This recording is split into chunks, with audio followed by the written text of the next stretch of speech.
Brooksaw Antiques here. Today we have this 1946 Remington Noiseless Model 7 vintage portable typewriter. I'm going to show you how to use the functions and make sure they all work.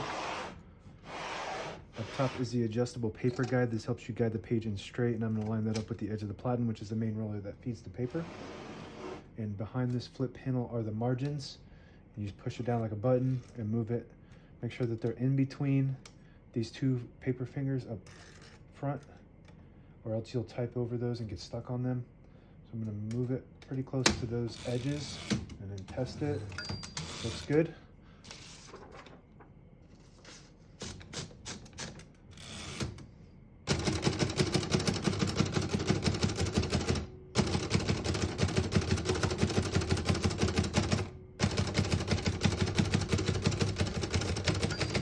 Once you hear the bell, you're at the end of the margin. You hit this line space, get you back to the beginning. It skips 1, 2, or 3.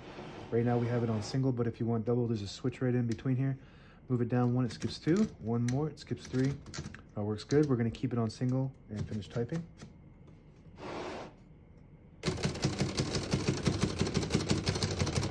As you can see, all the keys type nice and none of them skip or stick. I'll type a sentence on the next line.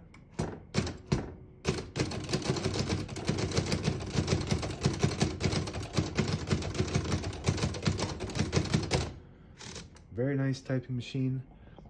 It is a noiseless, but it's not actually completely noiseless. It's much quieter than your average typewriter. It's actually the quietest it gets. And there's a bunch of different brands that have a noiseless, the patent.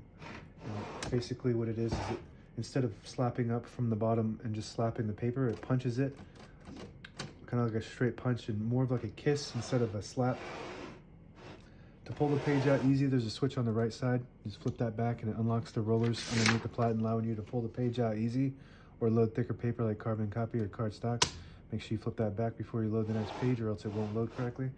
Shift on each side and the shift lock on the left. To clear that, hit the shift button again. Backspace on the top left keyboard. Works good.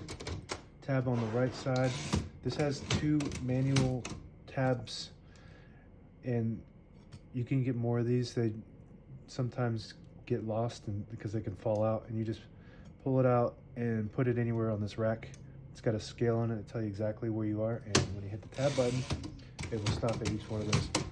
That works good. Color selector on the right side.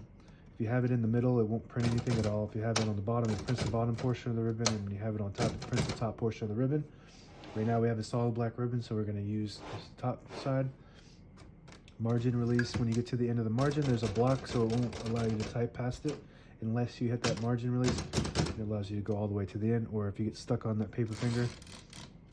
Touch control to the right of the tab here from low to high. The higher you go, the more tension there is. When you hit the keys, you do have to hit them a little bit harder for them to print, but they do respond faster. And the lower you are, you don't have to hit it as hard, but they don't respond as fast. On the right side, we have the carriage lock. So what you want to do to lock the carriage is just pull this lever and then push in the knob at the same time like that, and then it will stay locked. And if you want to unlock it, you just pull that knob out and it unlocks itself. Carriage release behind the knob on each side here. Nice and smooth. And this button, when you push it in, disables the spacing when you turn the knob, so you can get to an exact spot on the page. Let it go and you get the clicks. Each one of those clicks is 1 space. And that's it. Now available on eBay or Etsy. Search Brooksaw Antiques.